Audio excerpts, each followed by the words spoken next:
Mr. Manta, ladies and gentlemen, good evening.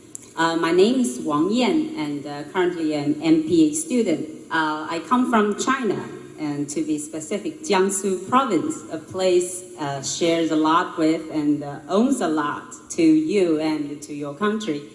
My question is about real China versus imagined China. Because I doubt that there's an easy way for China to explain to the rest of the world what is really going on in this country, while itself is going through unprecedented transitions. Among all living leaders around the world, I think you are the only one that has been to China 30 times, I think, and that can speak excellent Chinese. So what does a real China look like in your eyes? And what are the major reasons that you believe how China sees itself and how the rest of the world, especially the West, sees China, are persistently out of alignment? Do you believe in a peaceful rise of China? And if you do, would you please kindly advise how China should act to effectively convince others that the rise of China is not a threat to the world? Thank you very much. You get many different questions, Emil. Yeah. I'll have to do a very carefully crafted thesis to answer you, which I'm not qualified to do. You live there, you've grown up there, you've been educated there. How can I know China better than you do? But just seeing China on 32 different visits over the last since 1976, that's about 33 years. I would say it's been a remarkable transformation. The China I visited in 1976 was dilapidated, down, gray, drab, everybody in the same mouth jackets, unlit streets. I was put up in the best hotel in Shanghai. I went down at night after dinner to see what it's like, and dark streets, unlighted shops, and whole streams of people. So you've got to keep on moving, otherwise you're holding everybody up.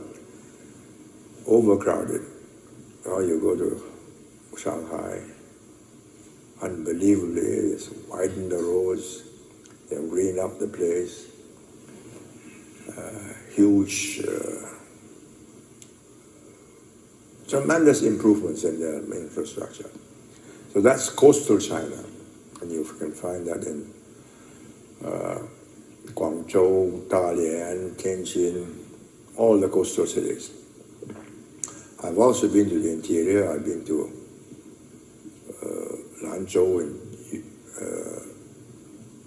to see the caves in Dunhuang, and it was an arid place. It's got oil, and the oil's got to be shared with 1.3 billion people. So if Lanzhou were just looking after itself with its 40 million, it might be quite a wealthy little oil state.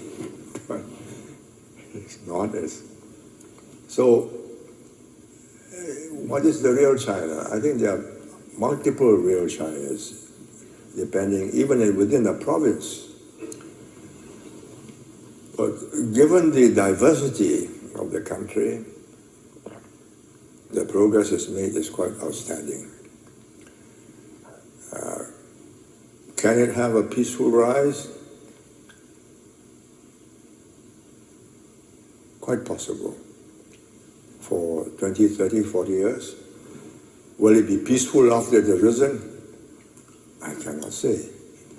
Because, every year since 1976, the relationship of China between Singapore and China, yes, it's good, it's friendly, but in 76, They were asking me questions about the free market, about many things. Now we are talking at a different level. I'm talking to people who read enormously and been briefed. So we are talking at a different level, and the relationship is at a more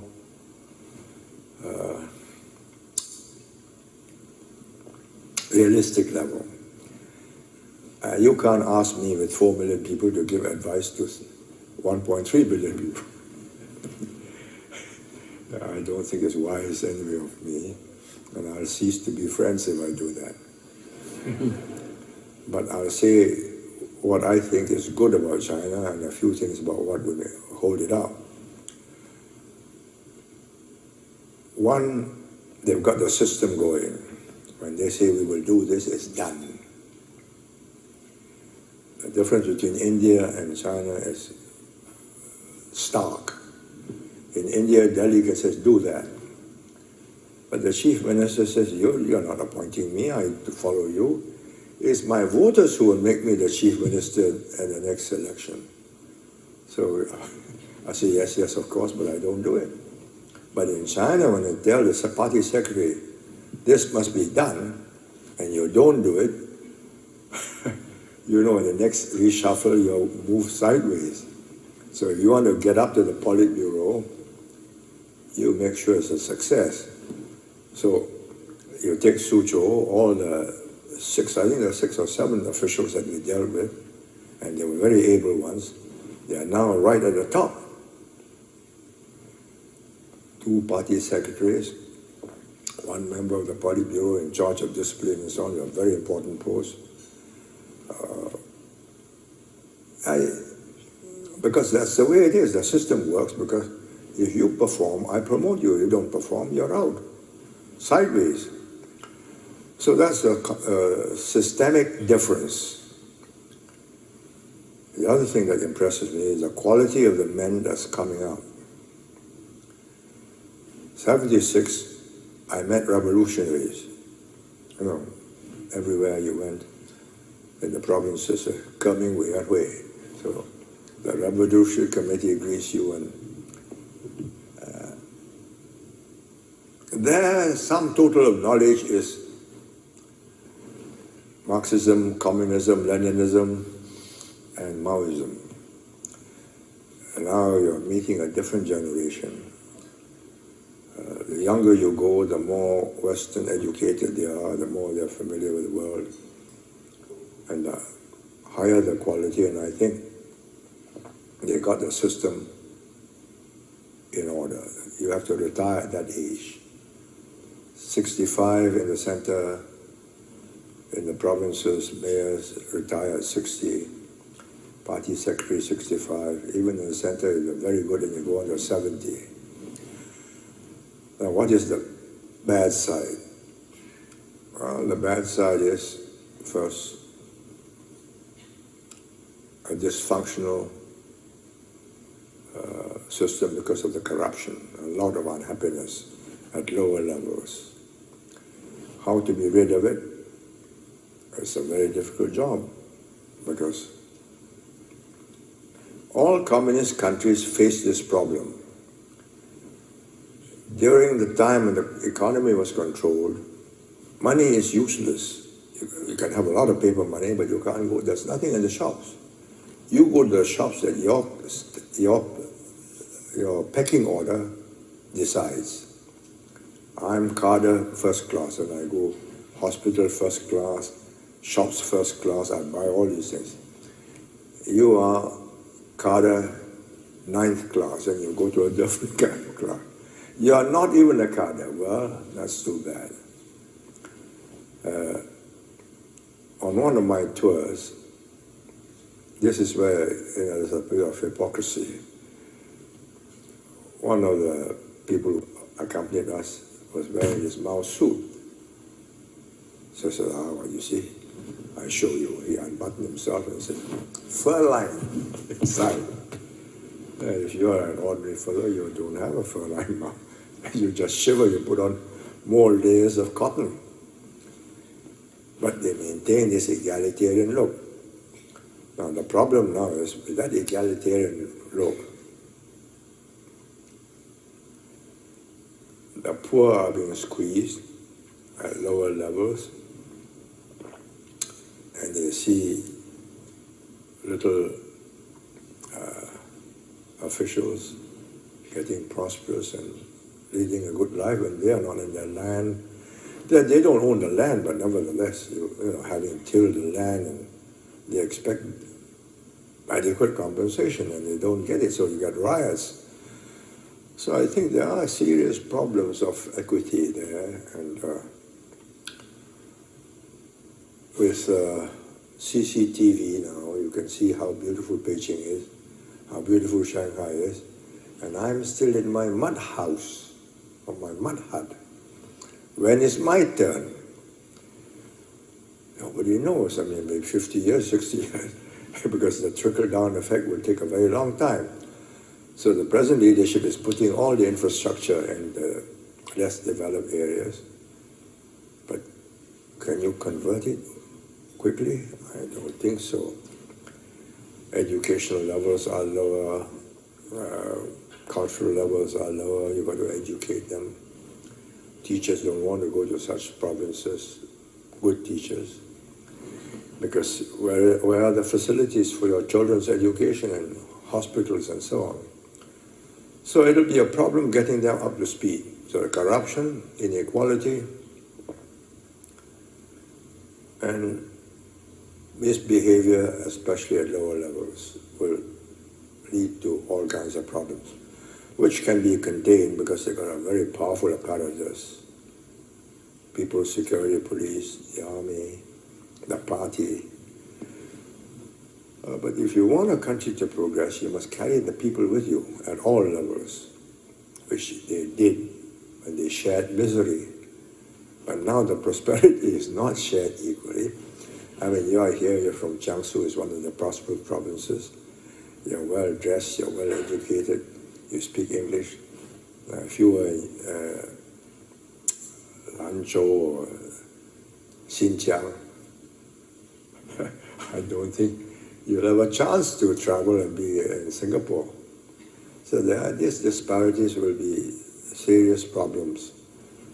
So the internal problem is the most important single difficulty they must attend to. Peaceful rise, it is in China's interest to grow in a peaceful environment. If you are engaged in wars or conflicts, you won't grow. I mean, you see Vietnam. From 1945 to 1991, they were engaged in a series of wars. Nearly broke them. Now they are recovering. It took a long time. And the Chinese know this. This generation has been through hell. A great leap forward, hunger, starvation, near collision with the Russians over the Amur River, cultural revolution, gone mad. So they said, okay, we've got a chance now to join the other countries at the top. Let's not disturb this opportunity. So hence this concept of peaceful rise. I met the party school vice principal. He asked me to speak to the students once. So I said, if I were you, I would not use the word peaceful rise in English. It sounds all right in Chinese, 崛起, but in English it means you're rising as like a mushroom, you scare people. Why not say cultural renaissance, that you're going back to Tang Dynasty or Sung Dynasty or Han Dynasty, a restoration of your cultural efflorescence. That will make people concentrate on the cultural side. So they now settle for peaceful development. I see they've moved away from peaceful rise. I have no doubts that they will have they want a peaceful rise. This generation, But the grandchildren may think that they have already arrived, and then they begin to flex their muscles, and then you will have a very different China. So I put this question to them. They said, no, it won't happen. We'll tell them, teach them all the lessons. You know, the grandchildren never listen to grandfathers. So that's one problem. The other problem is a more crucial one. If you start off in the belief that the world has been unkind to you, that the world has exploited you, that the imperialists have devastated you, looted Beijing, done all this to you. One day you get on the top table, you'll square accounts. Well, that's no good. I think you must get a generation to grow up and say, look, you're not going back to old China when you were just the only power in the world, as far as you know. Rome was far away. And the Silk Road, well, you can't invade each other. But you are now going to grow, let's say in 50 years, with an economy, total GDP more than America, easily more than Japan, but per capita still low. But you are just one of many other powers, many of them more innovative, more inventive, more resilient in meeting with changes in technology and changes in social lives and so on. So I tell my American friends, if I were you, I wouldn't worry about them today, democracy and so on. Leave it to them. You've got tens of thousands of bright Chinese students as in America. You give them a bad impression, a bad time, they'll go home nursing a grievance. You accept them as friends and say, look, this is one world, global warming. We will be in trouble, you will be in trouble. AIDS, terrorism, chemical weapons, nuclear weapons. It's a different world. China will not be the sole power. But sometimes, I'm not talking about people at the top, I think they understand this, but the people at the bottom, middle ranges, when the Deputy Prime Minister, our Deputy Prime Minister, who's now Prime Minister, went to Taiwan, the barrage of vicious articles on him on the internet from young students was intense. Suddenly, from a good old friend, we became a brand new enemy. Overnight. That gives us cause for reflection. So I said to some of my Chinese friends, I said, you better tell your young people, if you say we are old friends, then we have to stay old friends for a long time. You can't say, suddenly I do something which you don't like and we become an enemy. I'm not sure if they can get the young people to understand that, because they are growing up in a different China, a China which they feel is going to come up very quickly, Chueqi. I'm not sure it's going to come up without trouble. So I think enormous social problems will crop up, disparity, corruption, all sorts of problems. But the crucial question that the world wants to know is, having arisen or having fully developed, what kind of a China, what kind of power is it going to be? Because by then you'll be 1,500 million or 600 million, educated, organized. It can become. Now they keep on saying, we're not going to be a hegemon. Never. No, I believe it for their lifetime. But as I think of the young attacking us, I think overnight I became an enemy. How is that? So I explained it to my friends. I said, no, when you do that, you annoy 1.3 billion people, Shisan-yi. That caused me to pause again. So when you annoy me, you have only annoyed 4 million people. But I thought you said all countries, big and small, are the same. So I begin to have doubts about that. But never mind, I think it is still in the formative stage. And if I were America, Europe, and Japan, I would spend time to make sure that the mindset of the younger generation is not one of hostility, but one of acceptance and an understanding that you are now a stakeholder, which was Bob Zwedik's very apt description of their role. When they were called a stakeholder, they asked me, what is a stakeholder? I said, it means you got a stake in it, and if it goes down, you will lose money. So after some time, they said, yeah, that's right. So stakeholders are a good idea. So make them feel they're stakeholders, and if this earth goes warm, they're in as much trouble as anybody else. Thank you. Thank you.